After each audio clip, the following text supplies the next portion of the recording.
बाकी सब मान लो नौकरी वाले हैं। अच्छा, नौकरी वालों में एक और कैटेगरी होती है जिसको बोलते हैं प्रोफेशनल्स।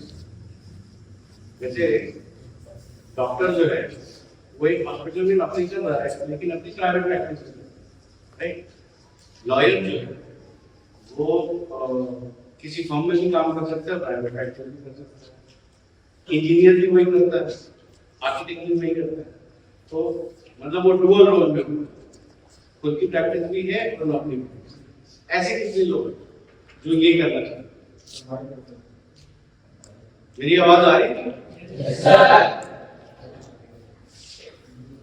तो ऐसे कितने लोग हैं जो प्रोफेशनल बनना चाहते हैं, नौकरी भी और प्राइवेट प्रैक्टिस?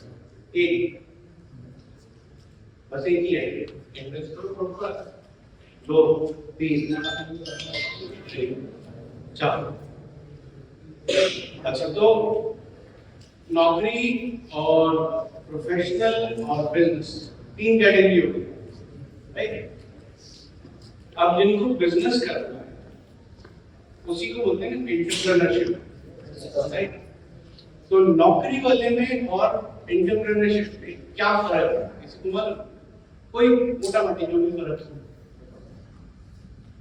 अगर आपका बिजनेस है, ठीक है, कोई भी बिजनेस हो सकता है, मतलब ग्रोसरी स्टोर अगर खोल दिया आपने घर में, वो भी एक प्रकार का बिजनेस है। वो डीटीडीसी का एजेंसी ले लिया, कोरियर की पर्ची काटते, वो भी एक बिजनेस है, राइट। तो बिजनेस कोई छोटा बड़ा नहीं है, एक बिजनेस है और एक नौकरी है। दोनों में क्या फर्क है?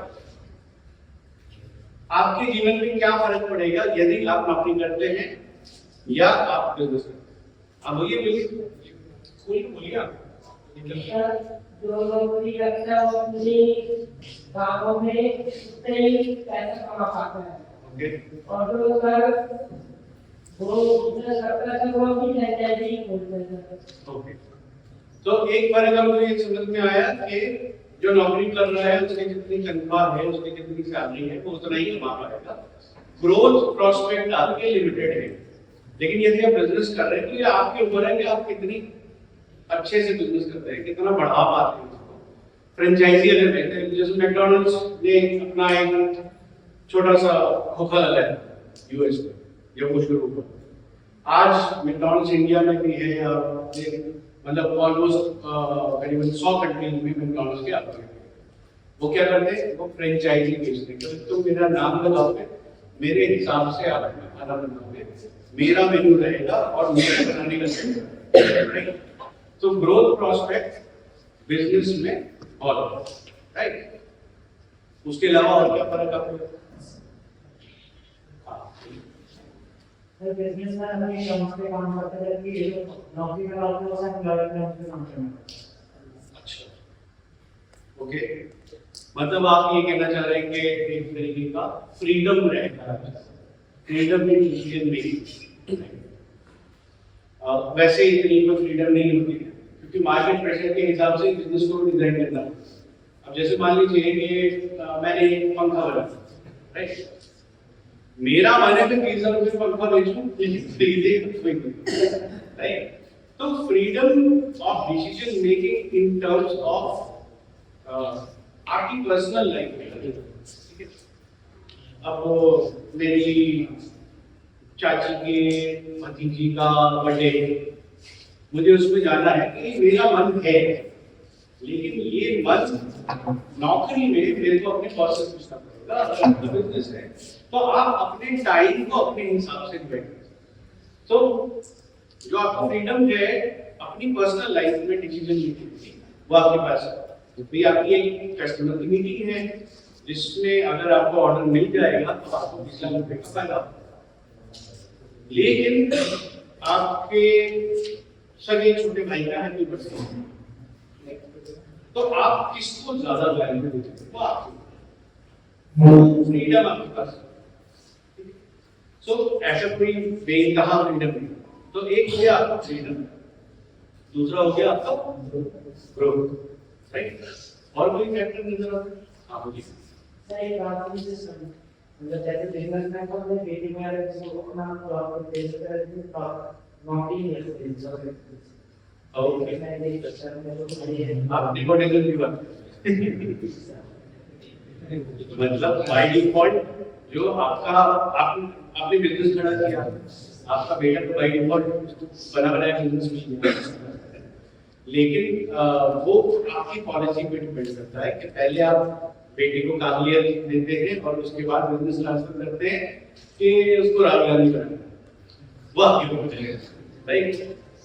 ये आपको हक देता है कि मैं इसका बेटा हूं, इस वजह से ये कंपनी मेरी है, या मेरे पिताजी ने मुझे इतनी काबिलियत दी है कि मैं इस कंपनी को, इस ग्रुप को लीड कर सकता हूं, वो भी फ्रीडम आपके पास है, ठीक है। तो ये एक और बेस बन गया कि नेक्स्ट जनरेशन को आप क्या पॉसिबिलिटी करते हैं। नौकरी में आप नेक्स्ट जनरेशन को अपना एक्सपीरियंस दे सकते हैं कि भाई मैंने इतने साल इतनी ग्लोबल कंपनी में काम किया, मैंने देखा मल्टीनेशनल कैसे काम करते हैं, मैंने ये देखा कि अलग अलग देश में लोग किस तरीके से बिजनेस करते हैं, तो वो एक्सपीरियंस मैं अपने बच्चों को दे सकता हूँ। लेकिन मैं अपने बच्चों में काबिलियत पैदा नहीं कर सकता, मैं अपने बच्चों को एक बना बनाया बिजनेस दे सकता हूँ, फिर वो उसको ग्रो करते हैं कि उसको बंद करवा देते हैं, वो उनके ऊपर। तो ये तीन बेसिक डिफरेंस हमको नजर है। लेकिन ये सब आप एज एन आउटसाइडर, क्या अगर नौकरी और बिजनेस को अलग अलग तरीके से देखें तो आपको जो व्यू पॉइंट में आ रहा है वो, अब मैं आपको वो बताता हूँ कि यदि आप खुद बिजनेस करेंगे और खुद नौकरी करेंगे, क्योंकि मैं दोनों तरफ काम करता हूँ, मैं मल्टीनेशनल कंपनीज में ऑलमोस्ट 25 साल मैंने काम किया है IT में, और उसके बाद में अपना खुद का जो हमारा स्टार्टअप हमने रजिस्टर कराया 2021 में, तो मैंने दोनों साइड देखे। मुझे ऐसा लगता है कि अगर तो आपको ये चाहिए ना कि यार सुकून की जिंदगी, आराम करो, ज्यादा आपत्ति नहीं चाहिए लाइफ, तो नौकरी बेटर होगी। लेकिन अगर आपको एडवेंचर में मजा आ, जैसे एक छोटा सा एग्जांपल, आप घर से कोई स्कूल आते हैं, ठीक है, एक तो वो बच्चे हैं जो कि स्कूल बस में आते हैं या कैब से आते हैं या परमानेंट एक ट्रांसपोर्ट बना हुआ है उसी से आते हैं, दूसरे वो बच्चे होते हैं जो कि साइकिल चला रहे खुद से, ठीक है। तो जो खुद से आ रहे हैं अगर वो डेली एक ही रूट लेते हैं और वो उसमें खुश है, कभी भी उनको रास्ता बदलने का मन नहीं करता, ठीक है, तो वो नौकरी में ज्यादा खुश है। लेकिन वो जो बच्चे हैं जिनको एक रास्ता 365 दिन जाना बोरिंग लगता है, जिनको नए रास्तों में चलने का मन करता है, जिनको नए रास्ते खोजने का मन करता है, जिनको ये लगता है कि यार इस रोड में तो गए नहीं, जाके देखते, चाहे वो स्कूल आते थे हो, चाहे वो कहीं भी जाते हैं, जब आपके पास डिसीजन मेकिंग की अथॉरिटी है तो क्या आप नए रास्ते एक्सप्लोर करते हैं?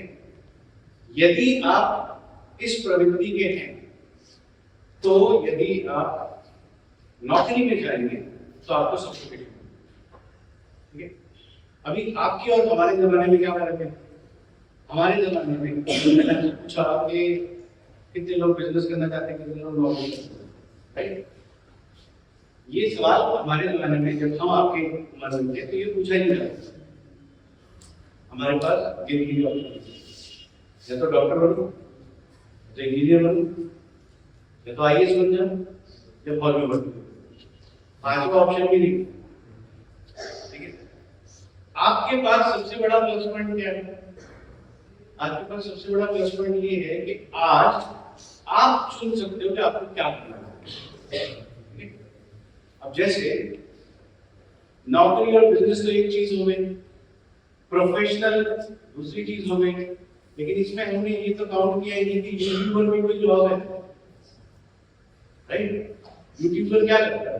नौकरी कर रहा है, बिजनेस कर रहा है, नहीं, प्रोफेशनल है, नहीं, तो है क्या यूट्यूबर, ठीक है।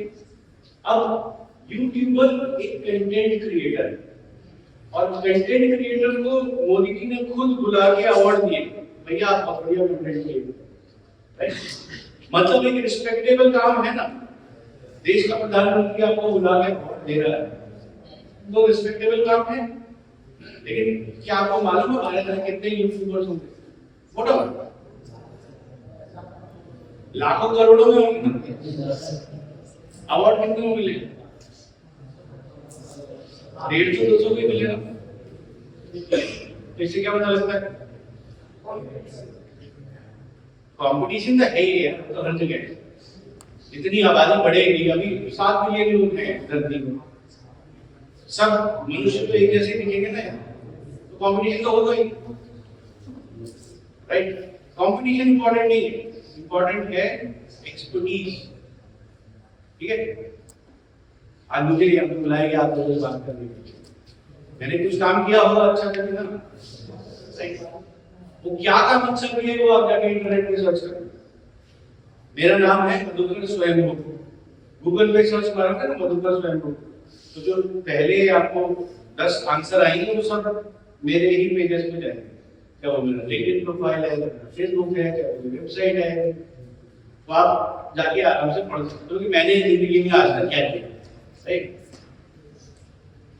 आप लोग जिंदगी में क्या करना चाहते हैं वो स्क्रिप्ट आपको अभी लिखनी है।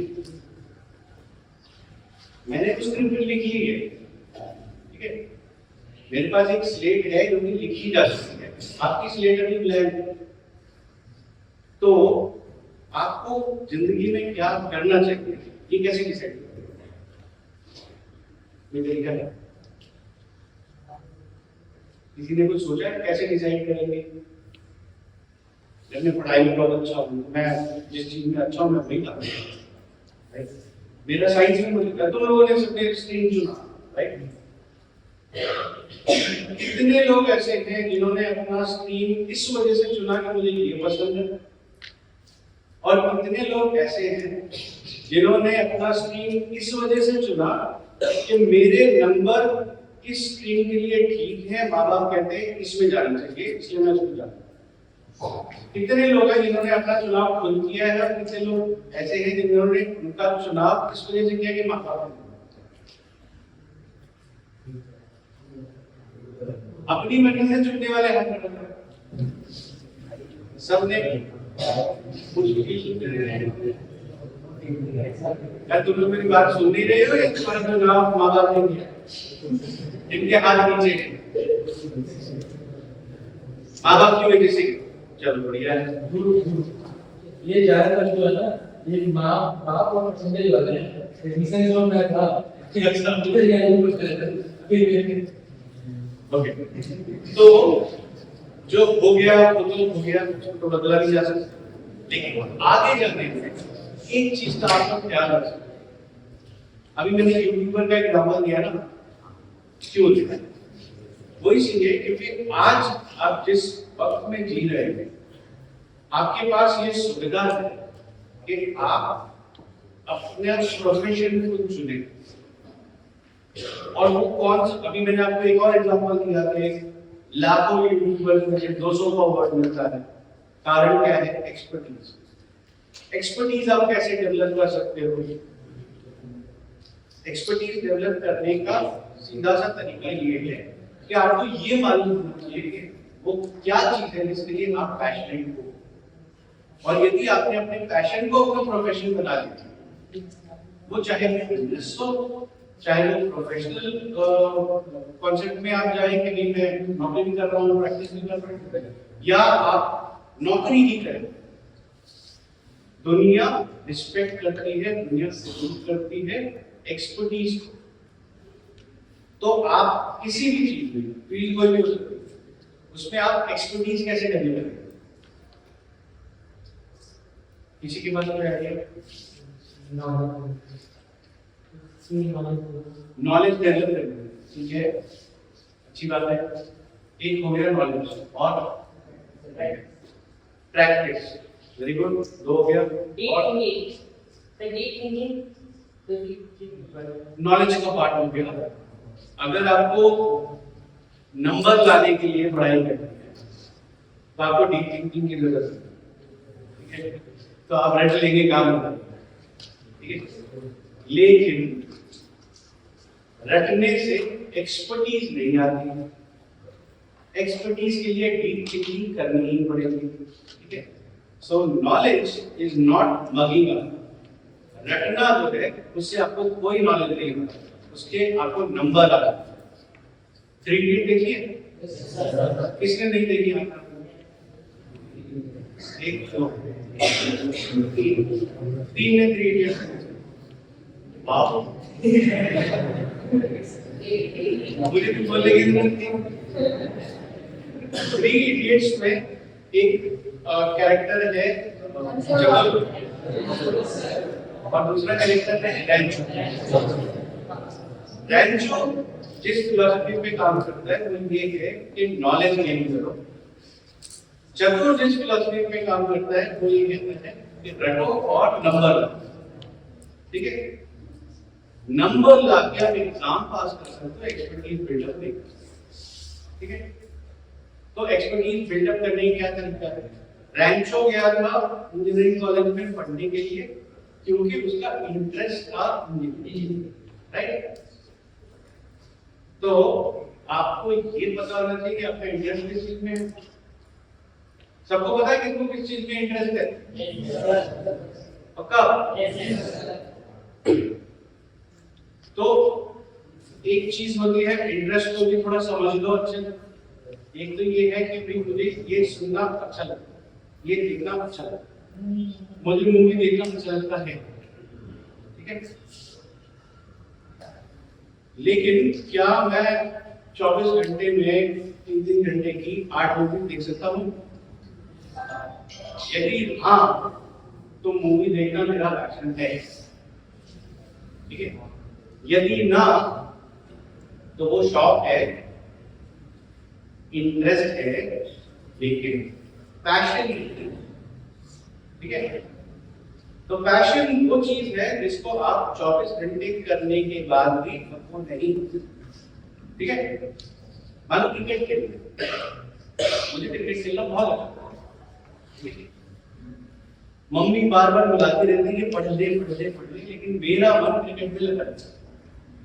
तो मैं 10 घंटे तक लगातार क्रिकेट की प्रैक्टिस करके जब घर पता नहीं होता हूँ, मैं रिचार्ज होता हूँ क्रिकेट, ठीक है। मतलब क्रिकेट के लिए, ठीक है। तो क्या जरूरी है? सबसे पहले अपना पैशन समझना। तो पैशन समझने का तरीका है, कोई भी ऐसा काम जिसको आप 24 घंटे करने के बाद भी नहीं, वो काम आपका पैशन हो सकता है, ठीक है। तो उस काम को प्रोफेशन कैसे बनाएं? तो एक्सपर्टीज अपने आप आएगी, ठीक है। आज के डेट में सबसे बड़ी बात क्या है कि आप कोई भी चीज चुन लो, उसको प्रोफेशन कैसे बनाते हैं उसके साधन ऊपर, ठीक है। जैसे मैं जब आपकी उम्र में था तो मैं एक्सरसाइज बहुत करता था, ठीक है। उस टाइम पे एक्सरसाइज करना प्रोफेशन कोई नहीं था। आज आप देखो मिस्टर इंडिया में पार्टिसिपेट कर लो, कॉन्टेस्ट होता है, बॉडी बिल्डिंग की कॉन्टेस्ट होते हैं, उसमें पार्टिसिपेट कर लो, ठीक है। तो बहुत सारे तरीके हैं पैशन को प्रोफेशन बनाने, और यदि पैशन को प्रोफेशन बनाया तो एक्सपर्टीज अपने आप आएगी, और यदि एक्सपर्टीज आएगी तो आप जिस भी फील्ड में हैं उस फील्ड में you will be a pillar of strength. आप एक माइलस्टोन होंगे, आपको लोग देखकर इंस्पायर, ठीक है।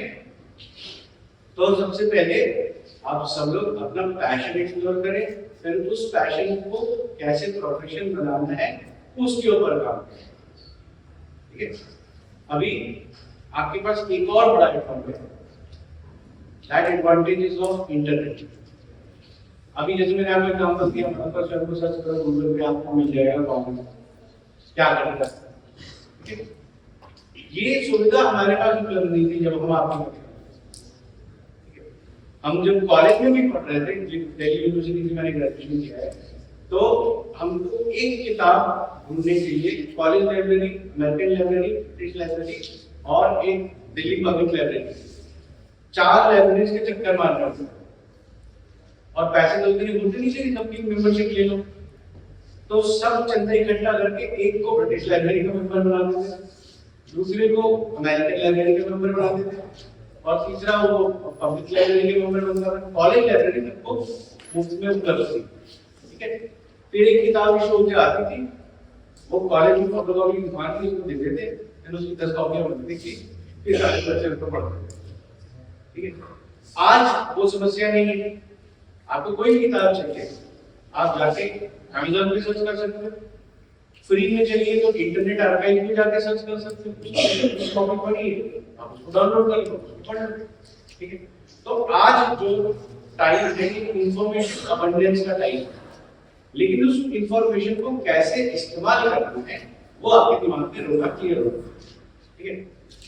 अंग्रेजी में कहावत है, if you are going nowhere any road way, बेटे कहीं जा रहे नहीं है तो अब मेरे को, मैं इंदिरापुरम से चला, मेरे को अपना स्कूल आना था, मैंने गूगल मैप में लगाया द्वारका, जहाँ पे हमको जगह जगह पे ट्रैफिक जैम मिला, हमने डिटूर कर दिया, वो वापस से गूगल मैप में जोड़ के उस रास्ते पे ले आता था, तो यहाँ तक पहुँचा, राइट, क्योंकि डेस्टिनेशन क्लियर थी ना। अगर डेस्टिनेशन क्लियर है तो रोड मैप बन जाएगा, अगर डेस्टिनेशन ही नहीं मालूम है कि जाना कहाँ है तो फिर तो वहीं खड़े रह जाओगे। दिल्ली से आप 100 किलोमीटर चंडीगढ़ की तरफ गए, फिर वापस दिल्ली आ गए, फिर 100 किलोमीटर जयपुर चले गए, वापस दिल्ली आ गए, फिर 100 किलोमीटर रोहतक चले गए, फिर वापस आ गए, तो आप रहोगे तो दिल्ली में ही। लेकिन अगर ये पता है कि मुझे लेह लद्दाख जाना है तो एक लॉन्ग टर्म आपका रोड मैप तय हो जाएगा, फिर आप ये ही रास्ता पकड़ के चलोगे, राइट। तो सबसे पहले क्या जरूरी है, इतनी देर में मैंने जो बोला, इसमें first most important thing is explore your passion, कि आप किस चीज के बारे में पैशनेट हो, जिस काम को 24 घंटे करते हुए आप नहीं करोगे। फिर उसको दूसरा स्टेप क्या है, उसको प्रोफेशन कैसे बनाएं, ठीक है। और तीसरा स्टेप क्या है, उसके ऊपर रिसर्च करना कि इसको प्रोफेशन बनाने के लिए मुझे ये बात करनी पड़ेगी, ये मेरे टूल्स हैं, इनको मुझे अवेलेबल करना है, फिर वो कैसे अवेलेबल करना है वो आपकी चर्चा, ठीक है। तो ये तो हो गया in general about career goals, ठीक है। आप ऐसा कौन सा करियर गोल चुनोगे जिसके अंदर आप 100% सक्सेसफुल होगे, वो गोल है कि आपके पैशन से लिंक, ठीक है। अब क्योंकि ये जो प्रोग्राम है जिसके लिए मुझे बुलाया गया है, ये एंटरप्रेन्योरशिप डेवलपमेंट का ही प्रोग्राम है, तो मैं आगे की बातें, यहाँ से आगे की बातें करें तो मैं एंटरप्रेन्योरशिप के बारे में, ठीक है। किसी को कोई समस्या, कोई सवाल नहीं है, क्या सवाल तो होना चाहिए, इतना अच्छा पढ़ा रहा हूँ। जितने सवाल पूछोगे उतना ही तुम्हें समझ आएगा, अदरवाइज मैं आया हूं तो बोल के चला जाऊंगा, आपको कोई फायदा नहीं होगा, ठीक है। अगर किसी भी सब्जेक्ट का, किसी भी लेक्चर का, किसी भी डिस्कशन का फायदा लेना है तो सवाल पूछना जरूरी है। क्यों जरूरी है? समझ में तो आएगा कि याद नहीं रहेगा, लेकिन क्यों रहेगा? तो वो अगर सवाल में इंटरेस्ट का मतलब कोई कंफ्यूजन है ही नहीं, है ना, लेकिन वो फिर याद भी नहीं रहेगा। सवाल पूछने से चीजें याद नहीं होती, क्योंकि सवाल आप वो पूछोगे जो आपके दिल में होगा। मैं मेरा सवाल आपके मुंह से नहीं पूछ सकता ना, तो जो चीज आपके अंदर हो रही है उसको अगर आपने सवाल बनाया तो आपकी बॉडी, आपकी मेमोरी, आपका माइंड सब चीज उसको याद रखेंगे, because it was produced by you, ठीक है। आप पूरा लेक्चर देख सकते हो, अपने सवाल का जवाब नहीं दोगे। इसलिए जब भी आप सवाल करते हैं तो आपको वो सवाल, वो सब्जेक्ट, उतना पोर्शन हमेशा याद रखना, क्योंकि सवाल का निर्माण आपके हृदय में, आपके मन में हुआ, आपकी बॉडी में, ठीक है। तो जितना सवाल पूछोगे उतना आपके लिए बेनिफिशियल, और जितना सवाल पूछोगे उतना मेरे लिए भी बेनिफिशियल, मेरे लिए क्यों? जवाब सवाल मेरे लिए क्यों मेरे लिए लोग? अच्छा तुम ये सोचो, मैं इंदिरापुरम से चल के यहाँ आ रहा हूँ, ऑलमोस्ट 45-50 किलोमीटर ड्राइव करके आता हूँ। मैंने सोचा था 1-1.25 घंटे में पहुंचूंगा, मैं पहुंचा हूँ 2.5-3 घंटे, बीच में बहुत सारा ट्रैफिक। तो मैं क्यों आया? मुझे क्या नहीं लगा?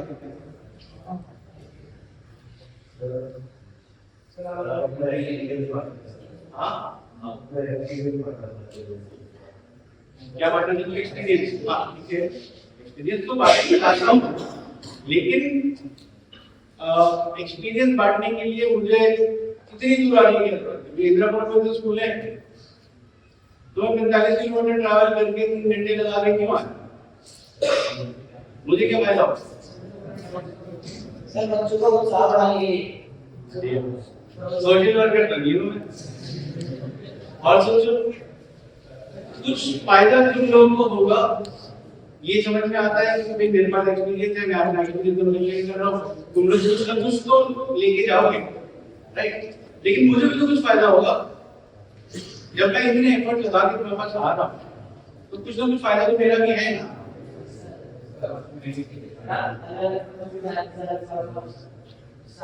उससे क्या होगा?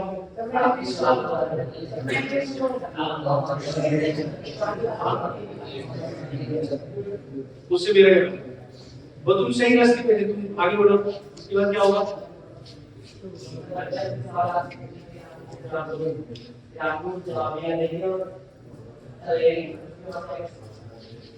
देखो ये जो तुम्हारा नाम क्या बेटा? सक्षम। ये सक्षम भी बड़े सक्षम आदमी है, इन्होंने बहुत अच्छी डायरेक्शन में डिस्कशन को घुमाया। देखो मैंने तुमको बोला तुम्हारे अंदर जो सवाल उठेंगे उसके तुम्हें जवाब दोगे, तुम्हें याद है, राइट? लेकिन तुम सबके अंदर एक ही सवाल तो नहीं उठे। अब ये जो गमला है ये यहाँ पे रखा है, तुम सब लोगों को दिख रहा है, लेकिन सबको अलग अलग एंगल से दिख रहा है। ऐसे ही तुम सबके सवाल अलग अलग डायरेक्शन से आएंगे, राइट? आज से करीबन 1000 साल पहले भारत में जो शिक्षा की पद्धति थी गुरुकुल। कितने लोगों को गुरुकुल के बारे में मालूम? गुरुकुल में एक शिक्षक, एक जो आचार्य थे, वो कितने बच्चों तक को पढ़ा सकते थे? नहीं आइडिया?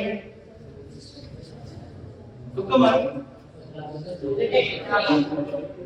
50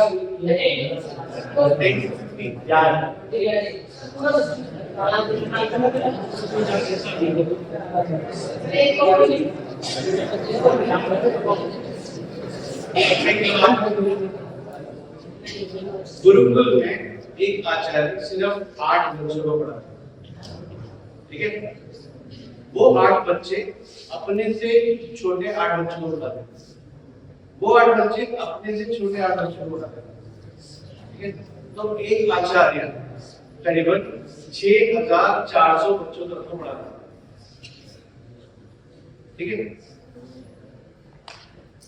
अभी तुम लोग कितने हो और कितने सारे टीचर्स, राइट? तो ये सिस्टम चल रहा है ना। अभी अगर आप साइकोलॉजी पढ़ोगे, अगर आप ह्यूमन माइंड को अगर समझने की कोशिश करोगे तो आपको ये पता लगेगा कि ये रिसर्च है ज्यादा वाला बड़ा कुछ, ठीक है?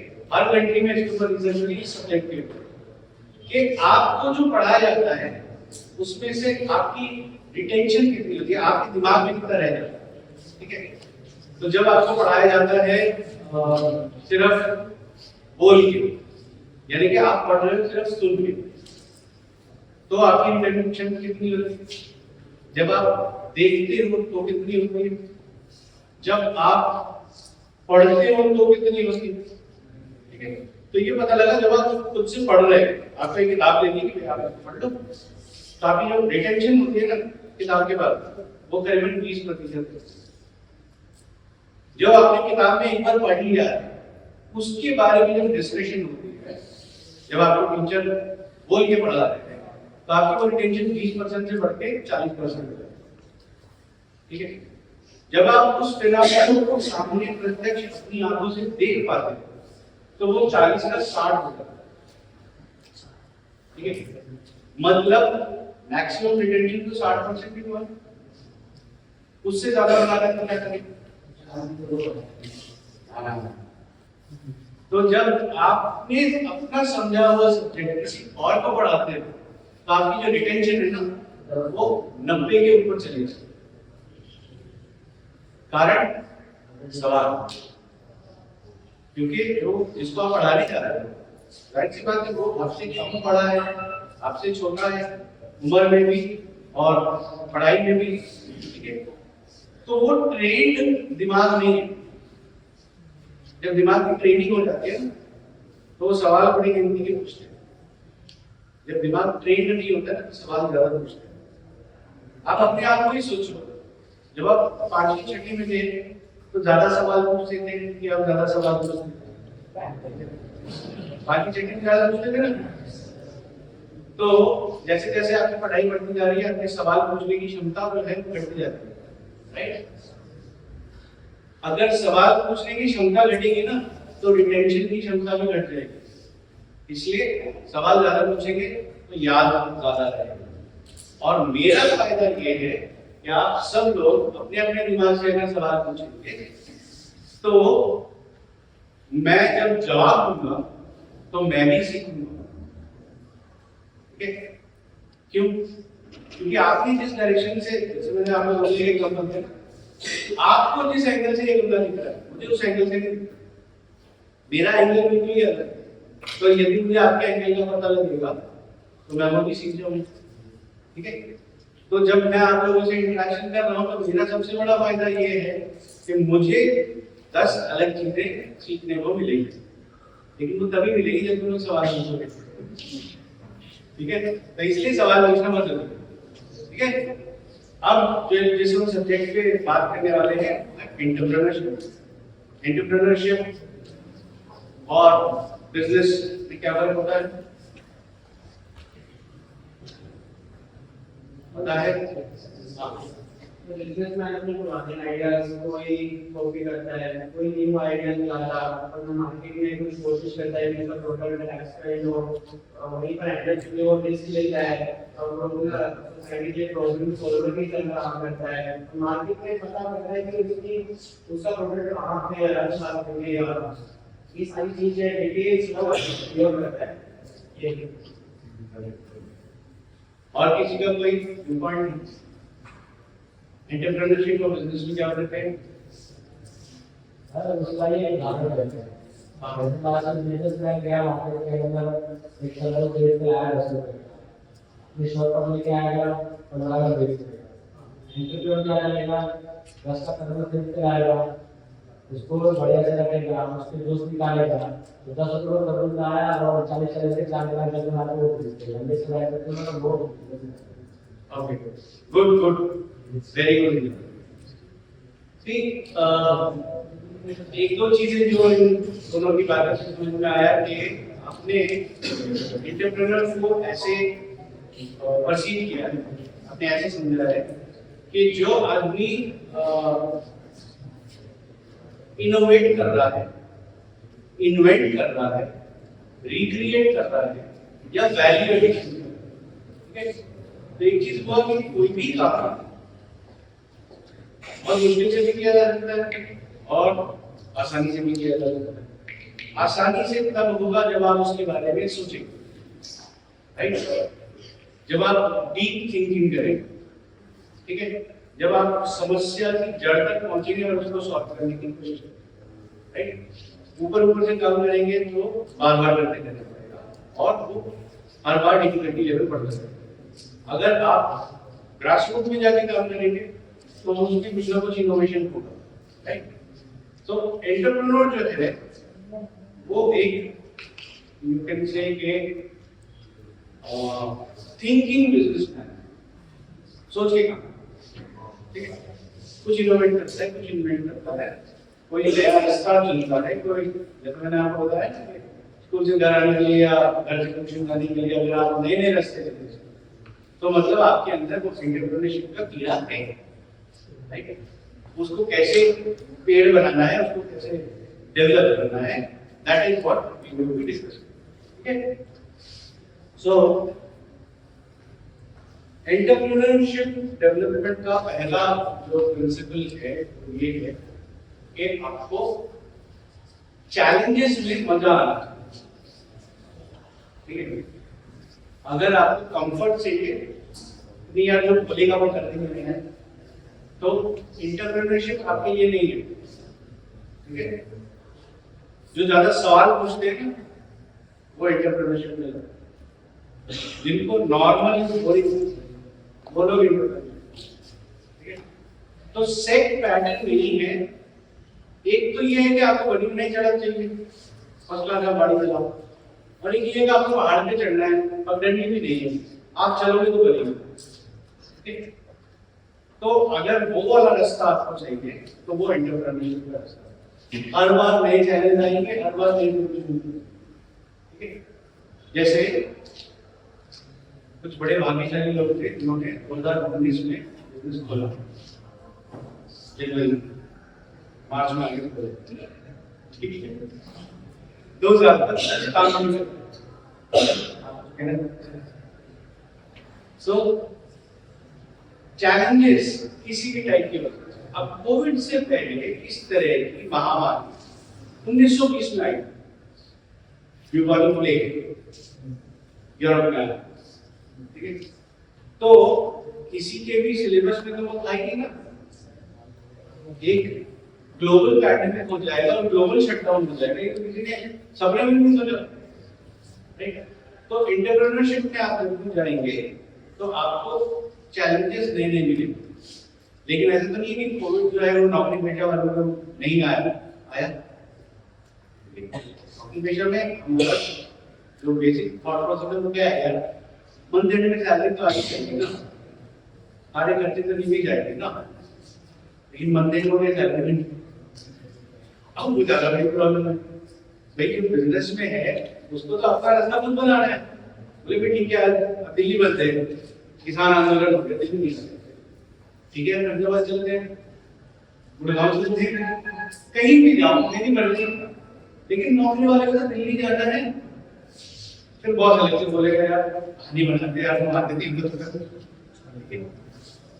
कोविड हो गया भी, मेरे घर में किसी को बोल देते थे हुआ ना। हाँ ठीक है, तो नौकरी वालों के चैलेंजेस अलग हैं, बिजनेस वालों के चैलेंजेस अलग हैं, लेकिन अगर आपको चैलेंजेस को काउंटर करने में मजा आता है तो आप नौकरी में बोल हो जाएंगे। Entrepreneurship is the option. अगर आपको स्मूथ राइडिंग चाहिए, डांट फटकार से कोई फर्क नहीं पड़ता, फ्रीडम से कोई फर्क नहीं पड़ता, मुझे नहीं चाहिए फ्रीडम, मुझे टाइम का तंगा चाहिए, तो नौकरी इज द राइट ऑप्शन। ठीक है, अब आपको अपना एक चीज होता है स्वॉट, किसी ने सुना है स्वॉट के बारे में? SWOT, किसको मालूम है? आप नाम अमेरिकन में पुलिस में स्पेशलाइज्ड पुलिस वो स्वैग होता है। मैं स्वॉट बोलूं, SWOT एक बेसिक मैनेजमेंट का प्रिंसिपल है। किसी भी काम को करने से पहले आपको चेक करना है स्ट्रेंथ, S और स्ट्रेंथ, वीकनेस मतलब कमजोरियां क्या क्या है इस काम को करने में, अपॉर्चुनिटी को एंटी थ्रेट। ठीक है, किसी भी काम को करने से पहले आप किसी अपना स्वॉट एनालिसिस करेंगे। जैसे मान लो तुमको अभी तुम 10 से 11 में आए, तुम स्ट्रीम चुन लो। ठीक है, स्ट्रीम चुनने का सही तरीका क्या है कि मैं अपना स्वॉट एनालिसिस करूं। ठीक है, स्ट्रेंथ क्या है? स्ट्रेंथ ये है कि मान लो मुझे केमिस्ट्री में बहुत इंटरेस्ट है और केमिस्ट्री लैब में मैं कुछ ना कुछ एक्सपेरिमेंट करता रहता हूँ। जो लैब असिस्टेंट सर हैं उनसे मैंने बहुत अच्छी दोस्ती कर रखी है कि सर मुझे ये वाला सॉल्व हो तो मैं घर पे जाके कुछ भी मैं करता रहता हूँ। केमिस्ट्री में मुझे बड़ा इंटरेस्ट है। मैं कोवलेंट बॉन्ड और नॉन कोवलेंट बॉन्ड और सारे स्ट्रक्चर जो है वो शुरू में बनाता हूँ, ठीक है। लेकिन मैं फिजिक्स में पढ़ा था, ठीक है। तो मेरी स्ट्रेंथ हुई केमिस्ट्री और मेरी वीकनेस हुई फिजिक्स। अपॉर्चुनिटी क्या है कि अगर मैंने साइंस स्ट्रीम ली तो आगे क्या क्या पॉसिबिलिटीज हैं, ठीक है, वो हुई आपकी पॉसिबिलिटी। और थ्रेड क्या है? थ्रेड ये है कि अगर फिजिक्स की वजह से मेरे नंबर इतने आए ही नहीं कि मैं साइंस स्ट्रीम ले सकूं तो बड़े प्रॉब्लम, ठीक है। तो दिस इज कॉल्ड स्वॉट एनालिसिस। अब आपको ये पता है यहाँ पे सबसे ज्यादा काम कर रहे हैं क्या सबसे ज्यादा थ्रेड, ठीक है। अगर जिसमें मैं वीक हूं उसकी वजह से मेरे क्वालिफाइंग नंबर ही नहीं आए तो प्रॉब्लम होगी। तो सबसे पहले थ्रेड पे काम किया, ठीक है। उसके बाद वीकनेस को इम्प्रोवाइज किया, इससे थ्रेड कम हो जाए, राइट। और उसके बाद स्ट्रेंथ के ऊपर काम किया तो वो पैटर्न से आप राइट, ठीक है। स्वॉट एनालिसिस सबको क्लियर हो गया? अब कोई भी काम करना है, जब डिसाइड करना है कि हमें करना क्या है, तो पहले एक मूल मंत्र है स्वॉट एनालिसिस करना, ठीक है। मैंने आपको बताया था कि अपना पैशन एक्सप्लोर करो। पैशन क्या है? पैशन को प्रोफेशन बना दो। तो पैशन एक्सप्लोर करने का मतलब क्या है? आप अपनी स्ट्रेंथ को एक्सप्लोर करो, ठीक है। जब आपको अपनी स्ट्रेंथ पता है तो अपनी स्ट्रेंथ पे कैसे खेलोगे। अच्छा, ऐसी कौन सी गेम है जिसको आप कभी भी खेलोगे आप 100% जीतोगे नहीं, आपके हारने का कोई चांस ही नहीं है। गेम है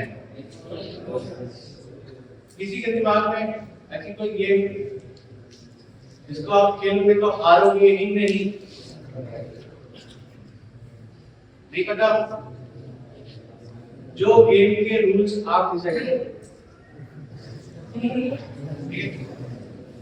अगर आपने बोला कि भाई मेरे को ऐसे खेलने में मजा आता है, अब मैं दूसरों को बुलाऊंगा और ये गेम मैंने डिजाइन की, मैं बताऊंगा कैसे खेलते हैं।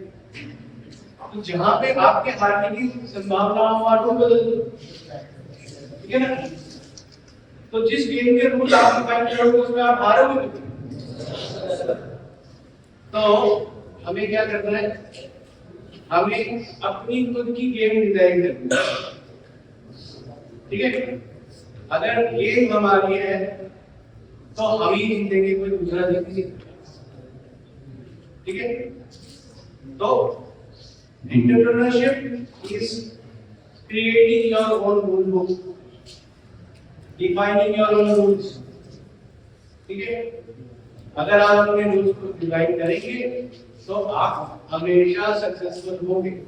और एंटरप्रेन्योरशिप किसमें? जो कि आपका पैशन है, ठीक है। मेरे को अपना पैशन एक्सप्लोर करने में 40 साल से ज्यादा टाइम लग गया, ठीक है। मुझे बुलाया गया अपना एक्सपीरियंस शेयर करने के लिए। मैं मेरे को एक्सपीरियंस वो ज्ञान है मुझे सीखने में 40 साल लगे थे, तो मैं इस उम्र में मिल रहा है। अब इसके तुमको कैसे फायदा मिल रहा है वो तो मुझे सोचना है। किस किस को भूख लगी है लंच टाइम में? अरे भूख तो लगी होगी यार, इसको भूख लगी हाथ इसको। तो लंच ब्रेक ले लेंगे, अभी लंच ब्रेक करते हैं, आगे का सब बताएंगे।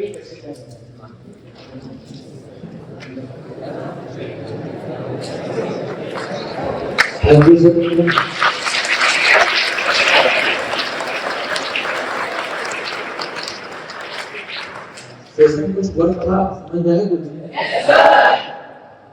कोई एक दो बच्चा अगर एक दो लाइन में बोलना चाहे, कैसा सेशन ला सकता है? कोई भी एक बच्चा खड़ा हो जाए। सर हाँ जब क्वेश्चन पूछना जरूरी है जो आपको पता लगे क्वेश्चन पूछना है लेकिन डाउट क्लियर होते हैं सबसे काफी पता कि ज्यादा लंबी होती है फिर इंसान याद रहते हैं तो फिर से भी याद रहता है एक तरह से पता ज्यादा चाहिए बहुत बढ़िया, धन्यवाद। नाम क्या है? ठीक है, महेंद्र का बहुत बहुत धन्यवाद। और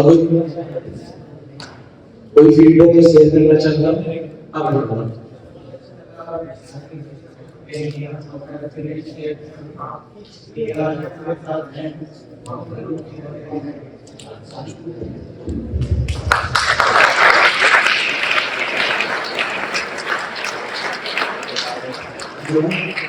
सर मैं इस सेशन का वोट ऑफ थैंक्स के लिए रिजल्ट फरीद सर को बुलाना चाहता हूँ।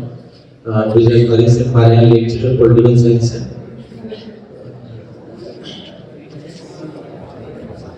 Thank you sir. प्यारे बच्चों, कैसा लगा आपको? आपकी आवाज में जोश, तालियों में खनखाट होनी चाहिए। एक बार तालियों के साथ तो अब लग रहा है आपने वाकई ध्यान से सुना है। आपके घर में थोड़ा सा विषय चेंज करना, आपके घरों में, कईयों के घरों में टूटी से पानी आता है ना? कईयों के ट्यूबवेल लगा हुआ है। तो बता सकते हैं ट्यूबवेल कितना गहरा है, कितना गहरा खुदाई की उसने? कोई फुट डाले कितना फुट पानी है वहां पर? 500 फीट।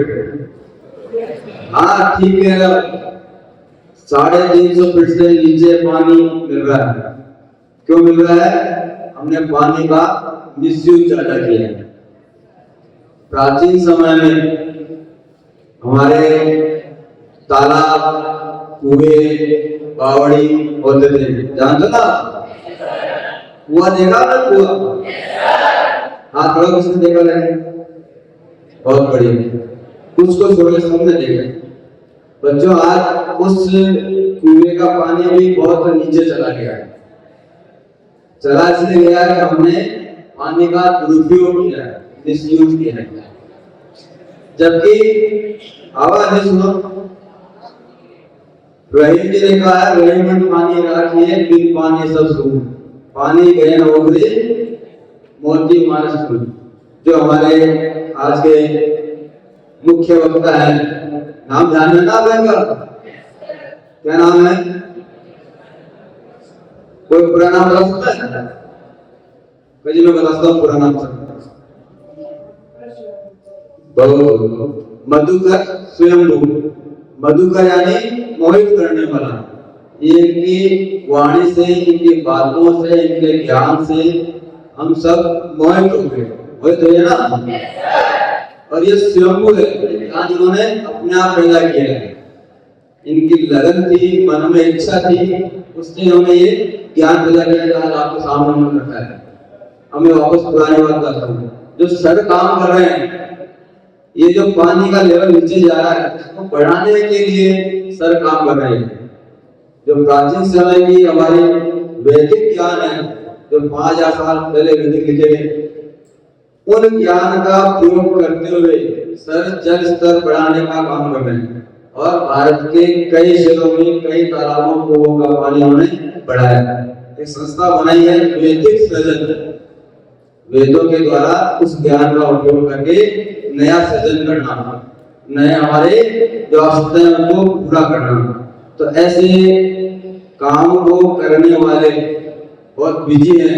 बता दे सर, शाम को या कल को न्यूयॉर्क जाना है, वहां भी कई काम उन्हें ले रखे हैं, अपने ज्ञान को बढ़ाने का पूरा प्रयास करते हैं। तो ये आपका हमारा सबका सौभाग्य है। ऐसे महान विभूति हमारे सामने है, इनकी ओजस्वी वाणी, ज्ञान भरी वाणी से हम सबको बहुत कुछ सीखने को मिला है। एक सेशन और होगा, वो सिलेक्टेड छात्रों के लिए, उसमें भी बहुत कुछ सीखने को हमें मिलेगा। तो हम पुनः हमारे आज के मुख्य वक्ता मधुकर स्वयंभू जी का इतने सरल शब्दों में एक ओजस्वी और आगे बढ़ने की प्रेरणा देने वाली जो बातें बताई है उसके लिए हम इनका बहुत बहुत धन्यवाद करते हैं, आभार व्यक्त करते हैं। और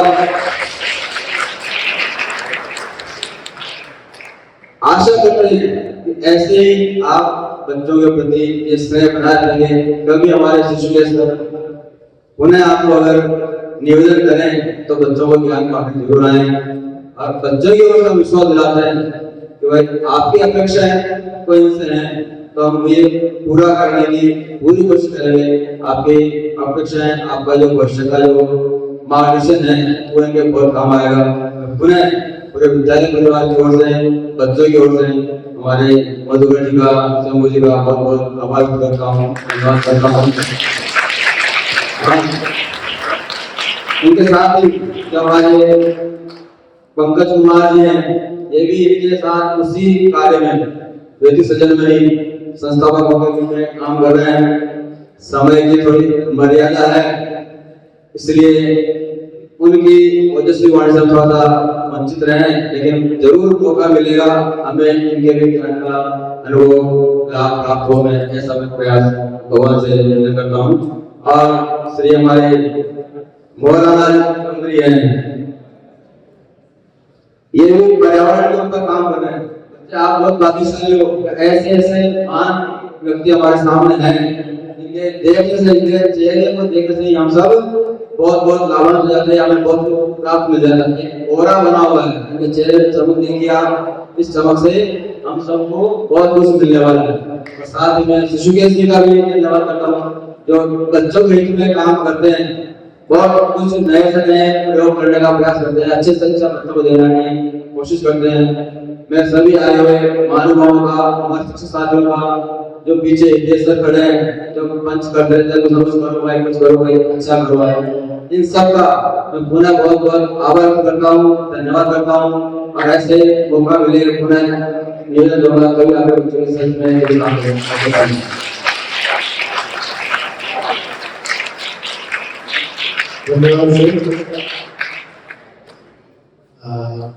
पहले तो एक छोटी सी सूचना है। सूचना ये है कि 15 मिनट आपका लंच डिले हो गया है। अब आपका लंच 4:15 से होगा और 20 मिनट, ठीक है। जो 5वां पीरियड लगा था, 5वां पीरियड लंच मिल जाएगा, ठीक है। तो फिर से मैं आप लोगों से फीडबैक लेना चाह रहा था। अगर आपको आज का सेशन बहुत बढ़िया लगा हो तो एक जोरदार करतल